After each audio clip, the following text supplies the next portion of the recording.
I'm so pleased and happy to see you all here today. I want to welcome you to this beautiful space. We really want people to feel welcome here. And, it can feel a little odd to walk into a space and what do I do? And am I going to know anyone? And Civic Saturday is a place where you should immediately be greeted and someone to tell you what it's all about and explain to people why you come back. If you brought someone with you today, just raise your hand. I know there are a few people.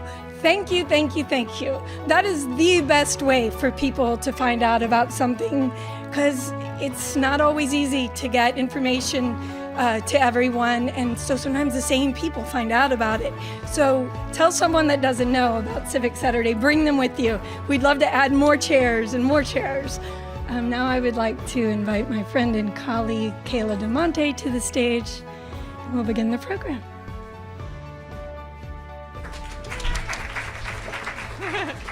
Thank you all for being here. As Janae said, my name is Kayla DeMonte. I'm lucky enough to be a team member here at Citizen University. I want to tell you a little bit about what we do here at Civic Saturday and what the purpose behind this gathering is. So, as you may have heard us say before, we think of Civic Saturdays as a civic analog to a faith gathering.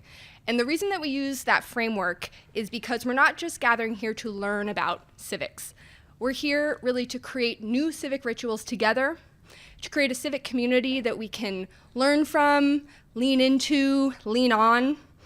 And so what we're going to do here today is do just that, create some new civic rituals together. So we'll hear powerful poetry from our wonderful Civic Saturday poet, Na, who is around here. We'll be up in a moment. We'll sing together with the help of our friend Michael Feldman, who has been here before and we love. We'll have some additional members of the community here come up and share some readings.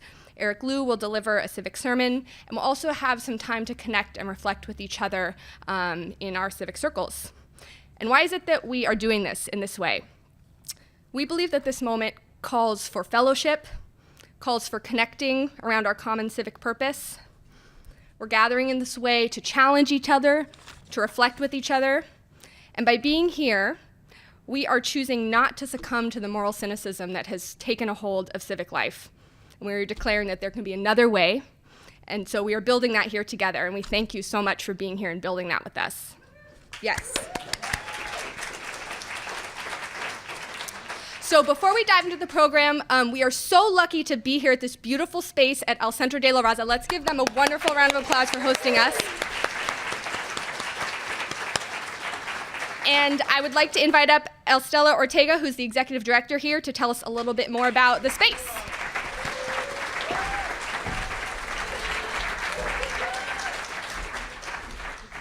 It's important to say what El Centro de la Raza translates into. It translates into the center for people of all races. And so we are honored to welcome you to El Centro de la Raza and the beautiful Plaza Maestas. And nuestra casa es tu casa, our home is your home. And we hope that you take that to heart. Eric, we are honored to be considered one of your friends. Our community is honored by that, but more importantly, we're honored that we are an ally in the struggle for justice for our community, and we feel very privileged to be hosting this event. We're also excited that Civic Saturday, Citizen University brings people from all races, perspectives, ideas, from all walks of life. And what that does, it is an expression of building the beloved community and also building our movement for justice. And we thank you, Eric, for that work. So please, a round of applause for Eric Liu. So there's a beautiful quote by Jose Marti. Our Early Childhood Development Center is named for Jose Marti. He was a writer of children's books, but he was also a revolutionary in the late 19th century. And one of his famous quotes is that in a time of crisis, the peoples of the world must rush to get to know each other. And that is exactly what we're doing here with Civic Saturday, and hoping that you will reach out to other people and get to know them. So in the fall of 1972, almost 46 years ago, a group of people, individuals who were learning English, occupied this building. The story is too long in the time that I have, but occupied this building, and it began to be an oasis of hope for our community. And the way that we won the building is that a multiracial group of people from all walks of life, all skin colors, the anti-war movement, and the faith community supported the efforts of this occupation. And that is why we won that building, and we will forever be indebted to the community in general. And that's why every day in the work that we do, we are very deliberate about how we build multiracial unity. So fast forward to 2018, El Centro de la Raza has 43 different programs in the area of children and youth, human and emergency services, skill building programs, housing and economic development, and obviously a lot of cultural and advocacy work. We started almost 46 years ago. We knew that we needed to build an institution, and that's what we've done, and that we need to continue to build institutions that are powerful in our communities so that we can be strong enough as people and have the resources and power to fight the status quo. So again, thank you for being here. This is your home. Gracias.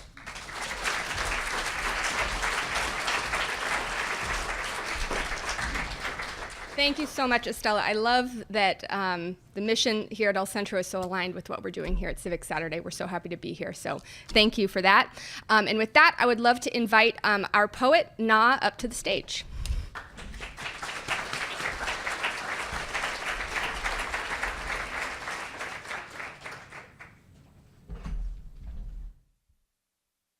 I'm going to go off with a quote also by Abir Jahani.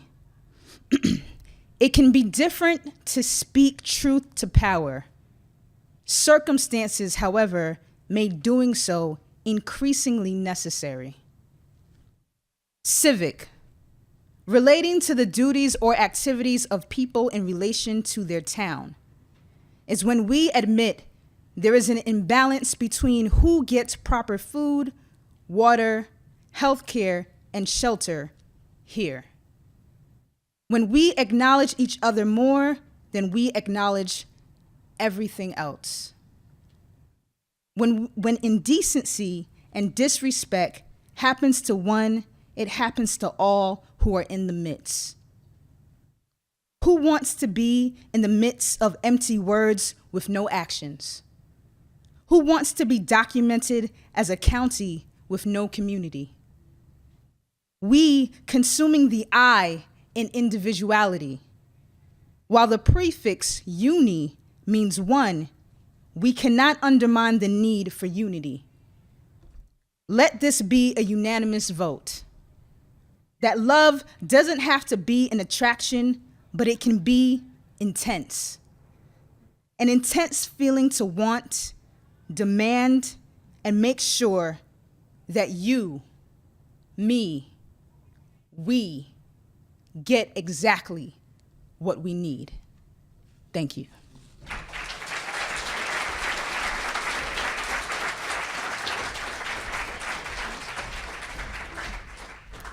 Thank you, Na. My name is Ben Phillips. I'm part of the team here at Citizen University. It's so great to be here at El Centro. This is the part of the program where you have a chance to get to know the folks sitting around you a little bit. So for the next 8 minutes, we're going to ask that you turn to someone, preferably someone that you don't know, and spend some time on this question. What worries you and what makes you most hopeful in civic life today?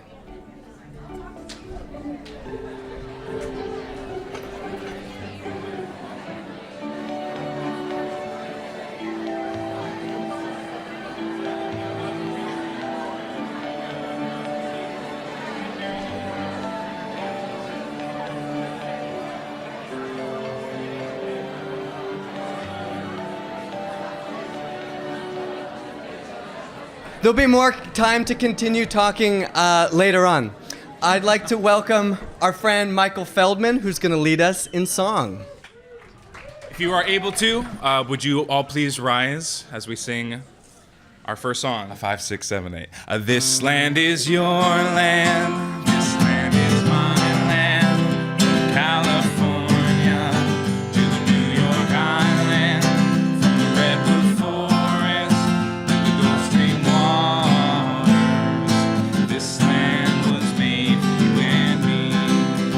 As I was walking that ribbon of highway, I saw above me that endless skyway. I saw below me that golden highway. This land was made for you and me. I roam and ramble, I follow my footsteps. Sparkling Santa, burning deserts, and all around me, voiceless sound. This land was made for you and me. The sun comes shining, and I was strolling. Wheat fields waving, the dust clouds rolling. The fog was lifting, all voices chanting. This land was made for you and me. Thank you so much. Y'all followed the bouncing ball perfectly. Good morning, everybody. This is from Ella Baker, as quoted in Moving the Mountain, Women Working for Social Change by Ellen Canterow and Susan O'Malley, published in 1980. First, there is a prerequisite, the recognition on the part of the established powers that people have the right to participate in the decisions that affect their lives. And it doesn't matter whether those decisions have to do with schools or housing or some other aspect of their lives. There is a corollary to this prerequisite. The citizens themselves must be conscious to the fact that this is their right. Then comes the question, how do you reach the people if they aren't already conscious of this right? And how do you break down resistance on the part of the powers that be towards citizens becoming participants in decision-making? I don't have any cut pattern, except for that I believe that people, when informed about the things that they are concerned with, will find a way to react. In organizing a community, you start with people where they are. You didn't see me on television, you didn't see news stories about me. The kind of role that I tried to play was to pick up pieces or put together pieces out of which I hoped organization might come. My theory is, strong people don't need strong leaders.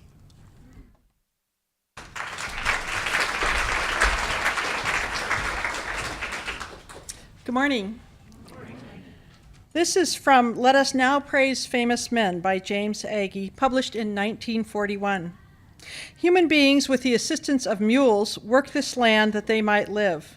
The sphere of power of a single human family and a mule is small, and within the limits of each of these small spheres, the essential human frailty, the ultimately human mortal wound, which is living, and the indignant strength not to perish, had erected against its hostile surroundings this scab, this shelter for a family and its animals, so that the fields, the houses, the towns, the cities express themselves upon the grieved membrane of the earth in the cemetery of a disease, the literal cemetery of a literal disease of which they are literally so essentially a part.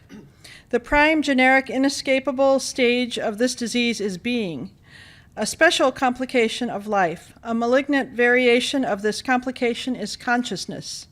The most complex and malignant form of its known to us is human consciousness. Thank you.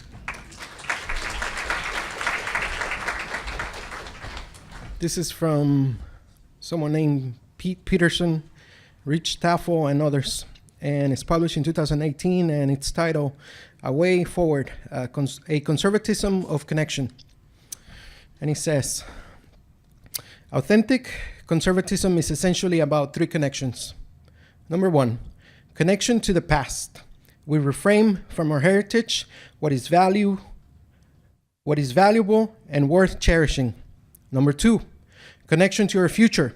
We innovate as conditions change to adapt inherent ways to new conditions. Number 3, connection to one another. Through America's frame mediating institutions, we connect to one another in achieving the common good. In his last major political address to the GOP convention of 1992, Ronald Reagan perfectly connected these 3 elements. We can no longer judge each other on the basis of what we are, but we must instead start finding out who we are. In America, our origins matter less than our destinations, and that is what democracy is all about. American conservatism recognizes that today's crisis of spirit has repeated itself throughout our history. Episodes of alienation and estrangement not only punctuate our history, but also reveal our deepest ongoing challenge. America's gradual incorporation of an astonishing array of peoples and cultures into a common civilization is a true, powerful, and profoundly important story, even as each stage of that development as a nation has required us to overcome tragic periods of exclusion, particularly racial and ethnic exclusion. This too is an identity politics of a very dangerous sort, which must be rejected. We must restore the American project by repairing the three conservative connections that demonstrate our principles and draw us into the risky but rewarding work of active citizenship.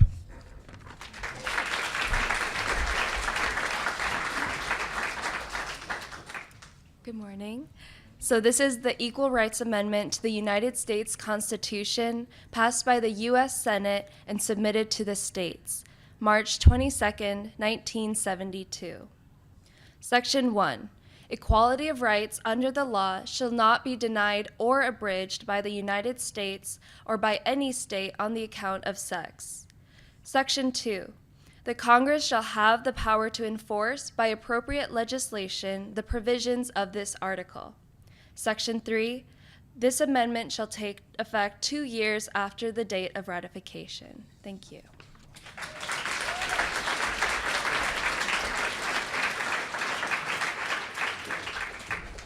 Good morning, everybody. I'm Eric Liu. I'm the co-founder of Citizen University, and I'm so grateful to be with you all this morning. It is so gratifying, in particular, to be here at El Centro de la Raza, and particularly here in Plaza Roberto Maestas. Roberto, some of you may have known him, has been gone now 8 years, but he remains very vivid to me in his gestures, the texture of his voice, his knowing and his mischievous laugh. I feel like I'd call on him for coffee later today, and we would sit out on Beacon and he'd riff on all that's going on in our city. For those of you who never met Roberto, or have no idea who he was, or why this place is named for him, let me tell you a bit about Roberto Maestas. He was one of the best civic improvisers I ever knew. Born into poverty in Depression-era New Mexico and raised by his grandparents, he ran away at age 14 and became a migrant farm worker in eastern Washington. Eventually, he hustled his way to Seattle and got himself through high school working odd industrial jobs and late shifts. He eventually earned a degree in Spanish at the University of Washington and became a teacher here at Franklin High School. It was at Franklin during the 1960s that his evolution into a firebrand revolutionary began. He became a vocal leader in the emerging Chicano movement. He joined Black student activist Larry Gossett, Native American leader Bernie Whitebear, and Asian American leader Bob Santos to create multiracial coalitions for justice in education, policing, immigration, housing, and other issues. Together, they became masters of organizing and direct action. These so-called Four Amigos were bonded by personal chemistry, but they also recognized that in predominantly white Seattle, they were stronger together. This was particularly the case for Seattle's small and dispersed Latino community at the time. Maestas sought a way to galvanize Latinos into a visible sense of shared fate. So in October 1972, as you have heard, he and 70 other activists entered and took over the abandoned Beacon Hill School, which had been shuttered because of declining enrollments. The aging building lacked heat, electricity, running water or supplies, but it now had occupants, or at least occupiers. The activists proclaimed it El Centro de la Raza, which they translated strategically as the center for people of all races, not the race. And they secured a commitment from the school superintendent that they would not be forcibly evicted. And from there, they began to negotiate.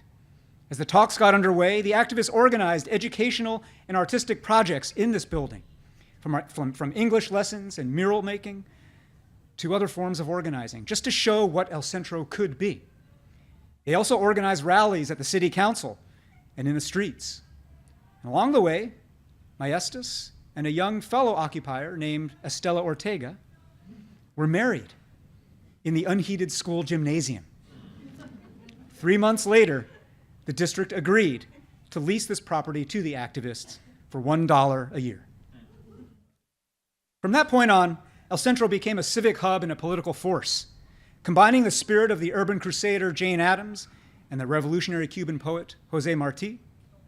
With a dose of the Black Panther Party, El Centro created a space for low-income immigrant families that was equal parts settlement house, people's school, child care center, free breakfast program, and activist proving ground. Maestas led with zest and swagger. He was unafraid to confront community leaders he felt weren't moving quickly enough to include poor and brown people. He marched and he protested, often with the other four amigos. But he also mastered the inside game. Feisty public challenges would be followed by subtle private negotiations. He cultivated working relationships with business and philanthropic insiders, and his office became a necessary stop for aspiring political candidates. By the time of the 35th anniversary celebration in 2007, El Centro de la Raza was serving many thousands of people annually through over 40 different programs. It had a strong presence as an advocate for immigrants and poor communities of color. It had become a conduit, a key conduit in the local power structure. Governors, mayors, council members all paid homage at this 35th anniversary celebration, and the restless Maestas worked the room all night long. Well, Roberto died in 2010 of lung cancer, and Estela, who had been running things day to day, took over formally as El Centro's executive director. She would never say it, but Estela has become a full-fledged member of this city's power structure. She is wired into City Hall. She can make stuff happen, and she doesn't have to raise her voice to do it. Estela decided after taking over here to launch a legacy project, a festive plaza, adjacent to that old schoolhouse that she and Roberto and others had once occupied, with street-level retail, a community center, near the light rail, affordable housing for hundreds of low-income residents. That project opened last year. This plaza is called Plaza Roberto Maestas, and here we are.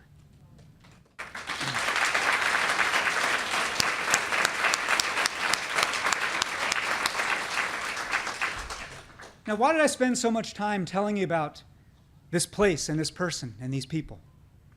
Well, in part because I believe that memory matters and that it's important to honor our elders and those who build our institutions. But also because at every Civic Saturday, whether here in Seattle or in Nashville or Des Moines, Iowa, or in Atlanta 3 weeks from now, our approach is to name the layers of history beneath our feet and to remind ourselves that there is never in America a truly blank canvas, never a second act that was not already somehow corrupted and perhaps consecrated by the first. But another reason why I tell you about Roberto and Estela is that they embody the spirit of perpetual revolution, which is, of course, the very essence of the American idea. Coming out of the liberation movements of the 1960s, they were at the practical, useful cutting edge of the counterculture. And I submit to you that we gathered here today are the new counterculture. In a culture, a dominant culture of celebrity worship and consumerism, we stand for service and citizenship. In an age of hyper-individualism, we practice collective action and common cause. In a time of fundamentalism and showy righteousness, we stand for discernment and humility. In the smog of hypocrisy and situational ethics that emanates from the swamp in DC, we still live and breathe the universal timeless values and ideals of the Tao, of the Golden Rule, of the Declaration of Independence. That is radical. We who choose to show up on a Saturday morning for fellowship and friend-making and skill building and power building, we are at the cutting edge of the counterculture now. If we do our jobs right, we will spark a great civic awakening all across this land, a renewal of people power and a replenishment of civic character. If we don't, we may realize and we may come to see that the decades that we have been alive will turn out to have been the blip, the exception to the rule, and that American political life will have returned to the nasty, brutish, corrupt condition of the 1820s or the 1950s or the 1880s. So today, in the countercultural spirit of Roberto, a spirit of play, of war, of art, and of love, I want to ask a simple question. Are we enough? Are we who gather here, and others like us who show up for Civic Saturdays, are we enough to undo the toxic effects of concentrating wealth and the culture of hoarding that has taken hold in America? Are we enough to fight the imperialism of the market and the addiction of tech-fueled narcissism? Are we enough to make our country live up to its promise to be a city upon a hill? And what about this city built upon 7 hills? Let me tell you today, let me tell you first why I worry whether we are in fact enough. And then let me tell you why I still have hope. When the great civil rights organizer Ella Baker said, "Strong people don't need strong leaders," she was referring obliquely to Martin Luther King, with whom she often disagreed over how hierarchical or decentralized the movement ought to be. Ella Baker is not famous today, but she was right. And the corollary, of course, to her comment, is that weak people do need strong leaders. One measure of whether we, the people today, are strong or weak is how susceptible we are to viruses. How robust is the civic immune system, and how resistant are we to infection? The infection might be called racism, or white nationalism, or raw misogyny, or nativist scapegoating. But the precursor virus that feeds all these infections and now deeply rooted in the body politic, that precursor virus is absolutism. Absolutism kills, and our viral load of absolutism is high and getting higher. This Monday, Jeff Sessions, the Attorney General of the United States, detailed a zero-tolerance policy for people attempting illegally to cross the border into the United States. Every such migrant, he said, would now be subject to immediate prosecution. That got me angry. First, because many of these migrants are seeking asylum, which is not a punishable offense or a crime. But also because migrant parents who are being detained as criminals are now, of course, being separated from their children. And because it was the cold-blooded goal of this administration to use these well-publicized separations as a deterrent to future migration. So I got angry. But then I got to thinking about all the ways that zero tolerance is appearing in American life, in our law and our norms. And I realized that it's not just in this administration's immigration policies. It's everywhere. It started with zero tolerance policies in schools in the mid-1990s. Bring a gun to school or drugs and you'd be suspended. Boom. Bring a gun-shaped keychain to school or ibuprofen for menstrual cramps and you might be suspended too. Wait, what? This absolutist logic was a response to the anxieties of the day about crime and delinquency, about law and order, and let's be honest, about race. It found its way into 3 strikes, you're out criminal laws and sentencing guidelines that made imprisonment without parole automatic. And even though now many people have come to admit that a generation of these policies has resulted in a school-to-prison pipeline in the United States that is feeding a new Jim Crow system of mass incarceration of brown and black men, even though we admit that and see that, Americans have not fallen out of love with zero tolerance. To the contrary, our society is doubling down on it, and often in the name of social justice. Colleges, corporations, government agencies, and media outlets all have adopted zero tolerance policies against sexual harassment and assault, racism, bullying, hate speech. The omnipresence of iPhones and contagious righteousness of social media mean that every single day brings forth a new moral outrage, a new occasion for us all to declare there should be zero tolerance for this. As a mode of justice, zero tolerance has primordial appeal. It simplifies. It sends a clear message about where moral norms stand. It creates solidarity and power among those who assert and enforce those norms. When Roseanne Barr tweets what she tweeted, or when the video emerges of that Starbucks manager in Philadelphia calling the cops, or when it comes out that Harvey Weinstein is a power-abusing sexual predator. Well, and when we share our outrage about all of these incidents on social media, when these things happen, it can feel immensely satisfying, viscerally satisfying, to have a hand in administering the real-time punishment of shaming and social banishment of these people. But if you've ever seen an episode of Black Mirror, a show on Netflix that depicts an eerie near future in which the state does not need to be authoritarian because the crowd is, you will know that that feeling should be a warning.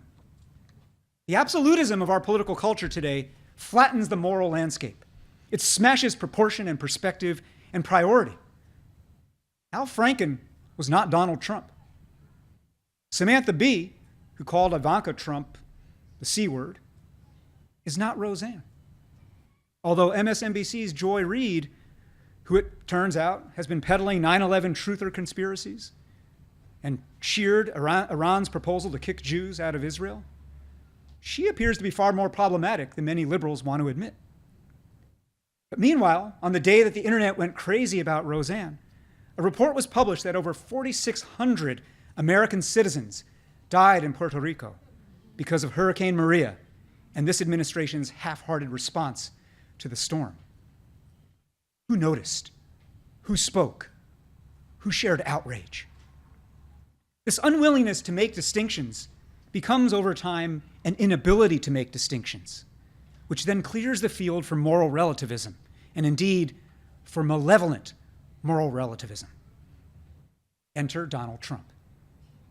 One of his savant-like gifts is that he intuits by total instinct that he, more than anyone else, will benefit from the obliteration of moral proportion and perspective. That's why his response to the Roseanne flap was to pardon the bigoted, outrage-spewing felon Dinesh D'Souza. Cue the outrage to blunt the previous outrage, which will make us forget the previous outrage. Our troll-in-chief is both the product and the creator of a culture of blind moral fury. And the blindness of it all, this reflexive, contagious response of fury, makes authoritarianism in the United States ever more likely. In part, that's because this kind of a culture creates a hard callus that starts to form over the nerve endings of our moral sense. John Kelly, the White House Chief of Staff, assured the public recently that the migrant children separated from their parents at the border would be just fine, that they would be, quote, put into foster care or whatever. No phrase better captures the casual indifference and savage ignorance, the dehumanizing sociopathy that trickles down from John Kelly's boss. To them and their base, the prime threat is migration of non-white people from shithole countries into the United States. And if deterring that threat means demonizing Central American migrants as criminals and misplacing children who shouldn't be here anyway, well, whatever. Callousness is not just about cruelty, though. It is about shamelessness.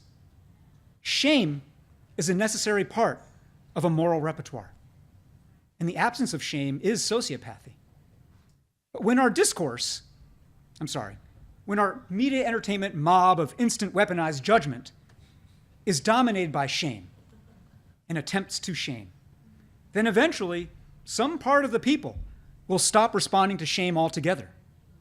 They may even adopt an identity that takes pride in the thing that's meant to be shamed. The overuse of shame in civic life has an effect like the overuse of antibiotics and antibacterial hand sanitizers. Eventually, a resistant strain of angry, righteous hate emerges, and we become defenseless against the far more vicious infections that we see than we ever see in normal times. Now, the worst part of a culture of absolutism is that it absolves us of the responsibility to know our own minds, and then it strips us of that responsibility. Zero tolerance for unaccepted views is the mantra of a people who do not trust themselves to make good judgments. So they automate it. On, off. 1, 0. Black, white. Zero tolerance is the perfect mantra for an age when more and more of our social interactions are automated, mediated by algorithms, unthinking and undiscerning. We don't have to know what we think. We just need to know what we're supposed to think. And this isn't just about national politics. Consider the debate here about taxes and homelessness in Seattle. If you support the head tax, you despise business. If you oppose the head tax, you despise the homeless. Whichever tribe you're in, you despise the other. You should be ashamed to admit whenever the other side might have a point, and so you won't. But isn't it possible?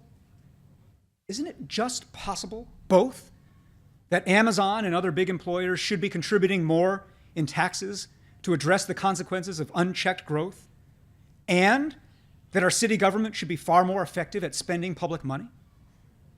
Absolutist politics make pawns and symbols of people in a ping-pong game of whataboutism. Trump separates migrant parents and kids. But what about Obama? Didn't he separate migrant siblings?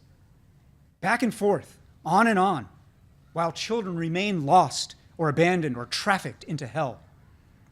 Now that Seattle business leaders are pushing a referendum to repeal the head tax, we will argue in this town back and forth, on and on, over whether we want taxes or jobs, while the number of homeless families and the number of homeless deaths will keep on rising.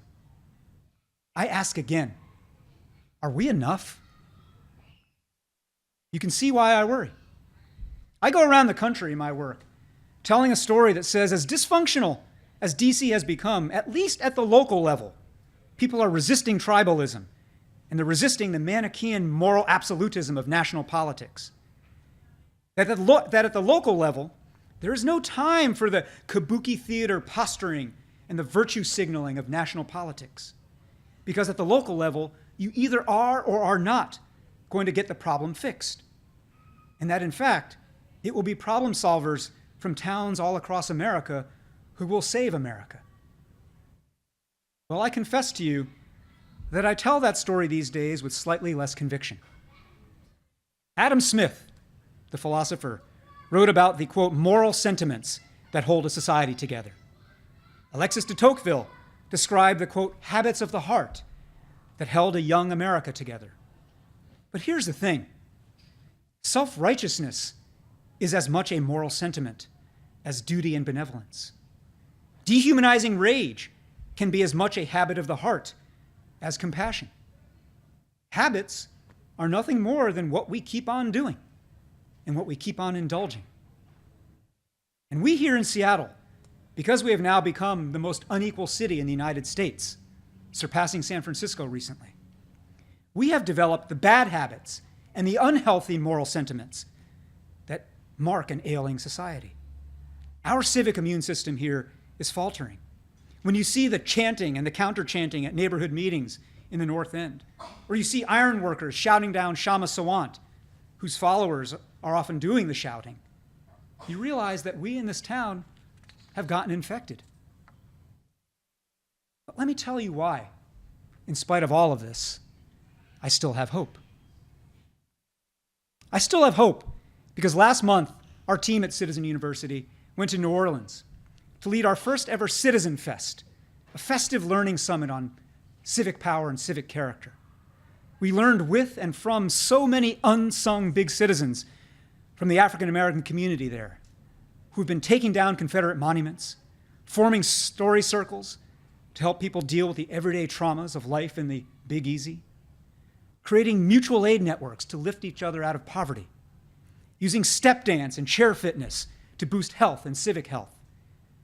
And most of these folks were invited to this gathering by Denise Graves, a faith leader and organizer who is honored and respected among the poor families of the city, and who has seen so much, and who, just when it seems she has seen too much and has grown weary, will say something simple and loving in quiet response to someone's pain or someone else's ignorance. Something that works like acupuncture for everyone's soul. Reverend Denise is the farthest possible opposite of President Donald. I still have hope because when we were in Des Moines, Iowa last month to lead a Civic Saturday, we met with educators in that state who are organizing and persisting, even though they live in a state that 40 years ago outlawed teachers' strikes, and that 40 days ago stripped teachers' unions of their leverage in collective bargaining by giving school districts and not arbitrators the final say in contract negotiations. They know that the fight now is to convince rural and small-town school boards not to abuse their power, that Iowa must not go the way of Kansas and try to cut its way to teacher quality and quality schools. They labor under labor laws that remind you what a relative paradise for workers Washington State is. There's a lot going wrong here, but at least we in Washington have the right to have rights, which is, of course, at the heart of citizenship.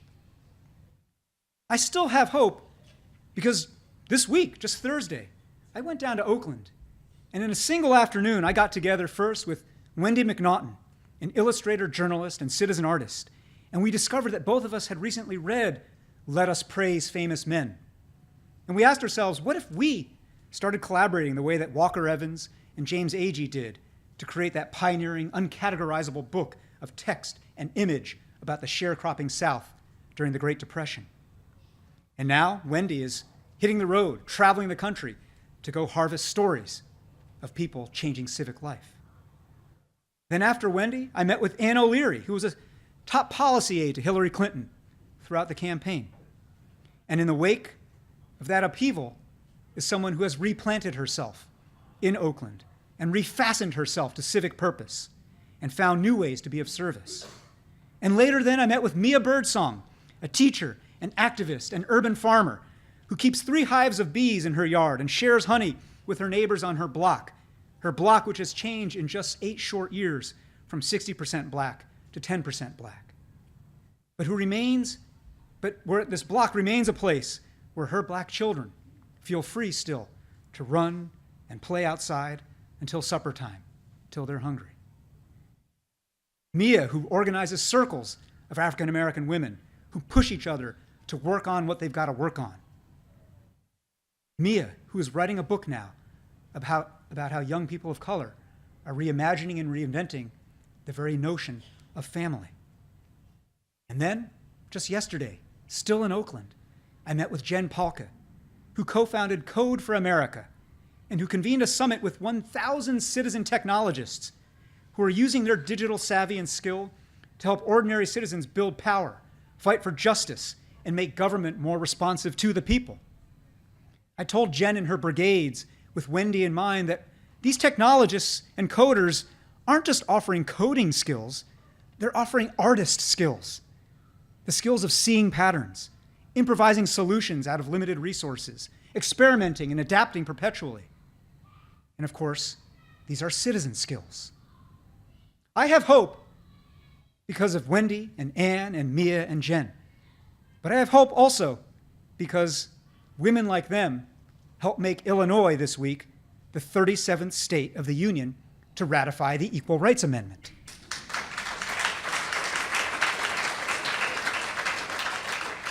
And this means only one more state is needed to cross the threshold of constitutional ratification. Now, yes, the remaining 13 states are the former Confederacy, plus Arizona, Utah, and Oklahoma. So not the most fertile ground. And yes, there is debate, legitimate debate, about whether too much time has elapsed since most of the states originally ratified. But remember, in 1982, when the last state had ratified, and for the next 35 years following, the Equal Rights Amendment was understood to be dead, to be as dead as disco, the Pinto, and 70s hairdos. It was dead until it wasn't anymore. Until Hillary Clinton became the nominee and almost president of the United States. Until record numbers of women decided to run for office. Until Me Too. Until a few citizens in Nevada last year and Illinois this year imagined what it would be like to get the ERA across the finish line. I also have hope because my colleague Pete Peterson, who's the dean of the public policy school at Pepperdine University in California, a Republican and former candidate for California Secretary of State, Pete has been organizing thoughtful reformers on the right for a movement called a conservatism of connection. A conservatism that does not worship the market, does not demonize government per se, does not scapegoat immigrants, but does make an affirmative case for why citizens empowered to help each other should be the solver of problems of first resort. Pete and I part on many, many policy questions, but his conservatism of connection, like our civic counterculture, is about a shared spirit and a shared sense of purpose that materialism and immediate gratification will never satisfy. Well, let me bring it home now. I still have hope because the improvisation and occupation that became El Centro de la Raza in 1972 is now, nearly half a century later, the magnificent centerpiece of a vibrant Beacon Hill and a beacon for immigrants and people of all races. The murals painted on the walls all around us and the murals that were painted on the walls back then in 1972 have become the living, breathing, beloved community in the plaza today. I still have hope because with us here today, this morning, are some of the high school students from Bothell and Seattle and Kent and elsewhere who made the March for Our Lives happen spontaneously and who are now organizing Vote for Our Lives.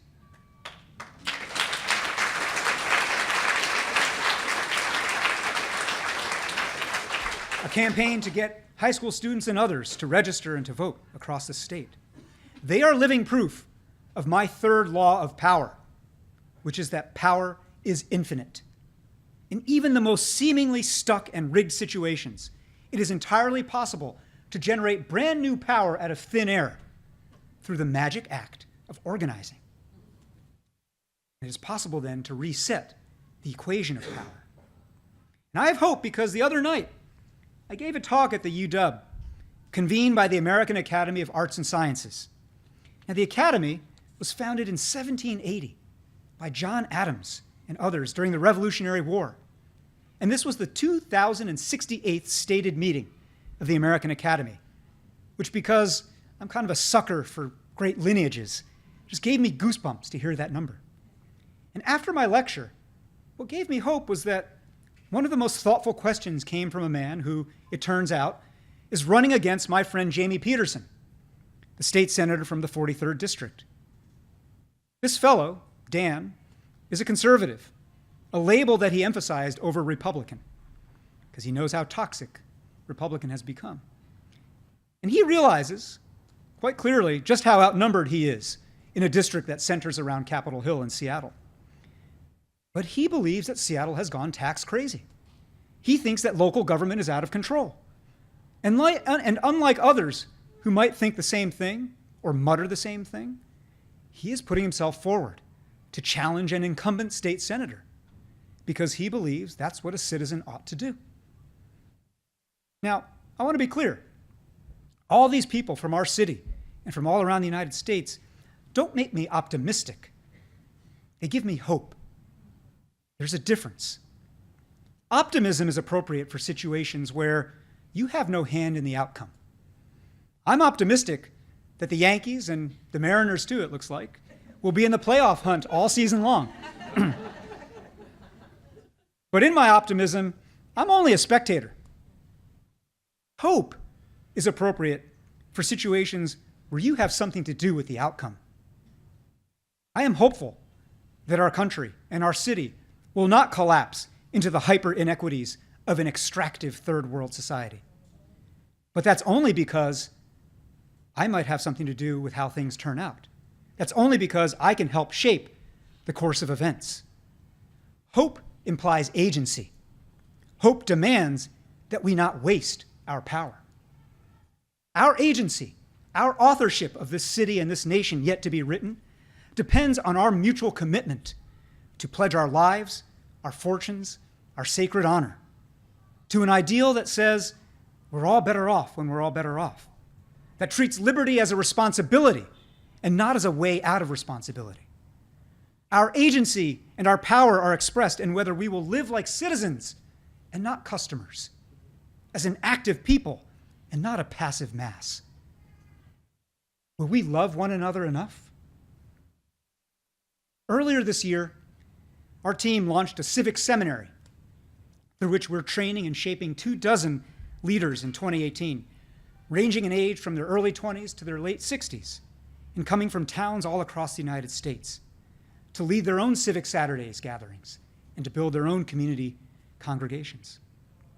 From their time together during seminary, and from our collective questioning of the texts and the creed that compose the foundation of America's civic charter, they came to believe that just as all great faith traditions reduce in the end to love, American civic religion can also be distilled to civic love.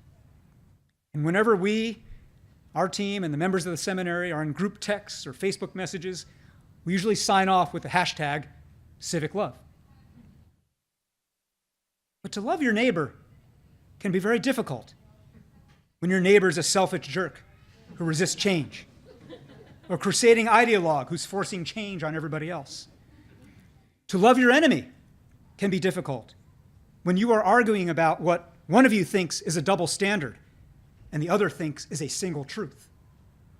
To love a stranger can be difficult when radical inequality creates status anxiety, creates scarcity thinking, creates scapegoating.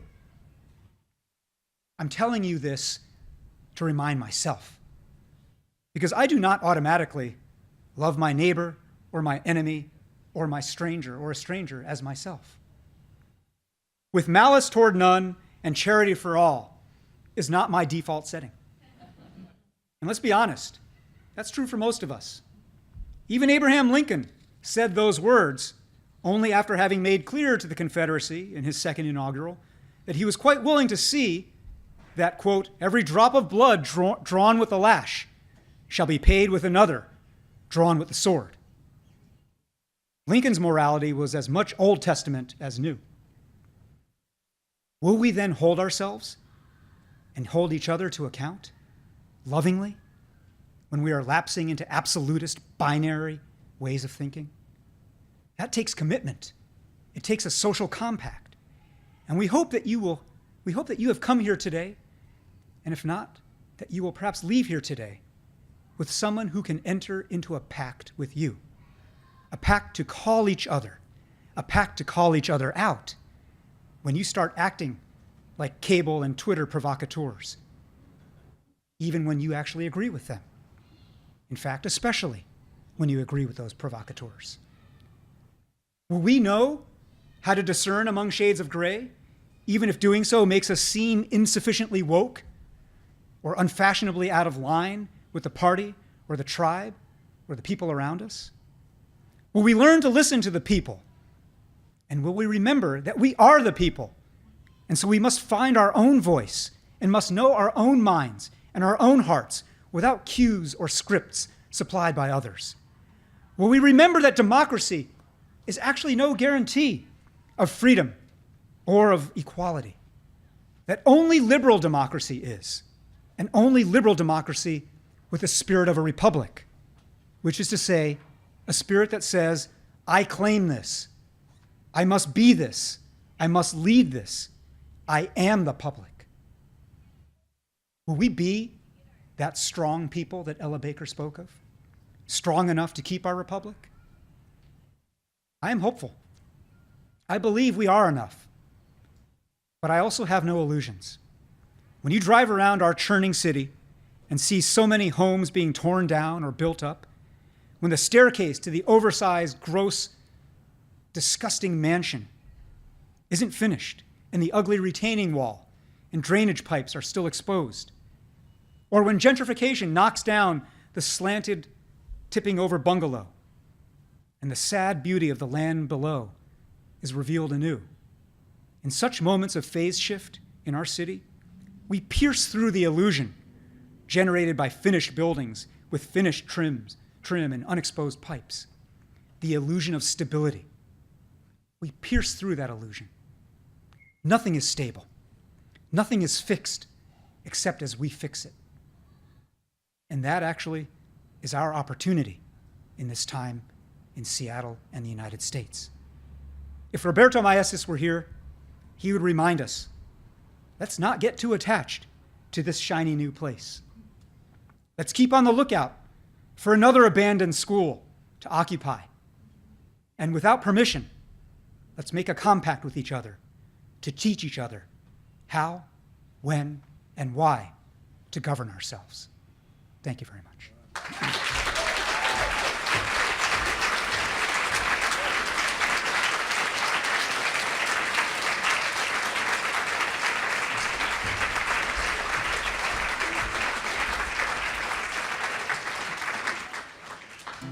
I see trees of green, red roses too. I see them bloom for me and you, and I think to myself, what a wonderful world. I see skies of blue, clouds of white, bright blessed day, dark sacred night, and I think to myself, what a wonderful world. The colors of the rainbow, so pretty in the sky, are also on the faces of people going by. I see friends shaking hands, saying, how do you do? They're really saying, I love you. I hear babies cry, I watch them grow. They'll learn much more than I'll ever know. And I think to myself, what a wonderful world.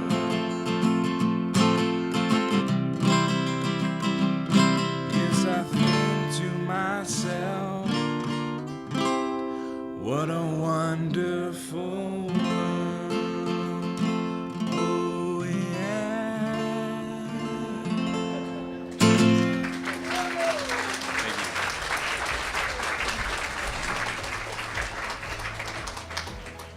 What we're gonna do now is break up into the actual civic circles. And we'll chat for about 15 or 20 minutes or so about that idea that Eric brought up.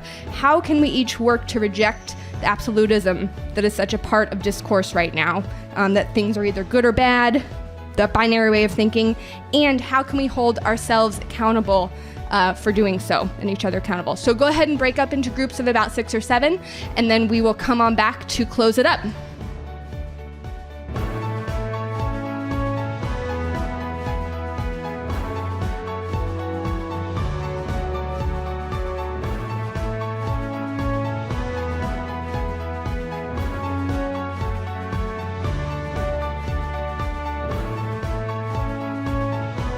Thank you again for being here. We'll see you at a circle or on August 4th, and thank you very much again to Estella and the team.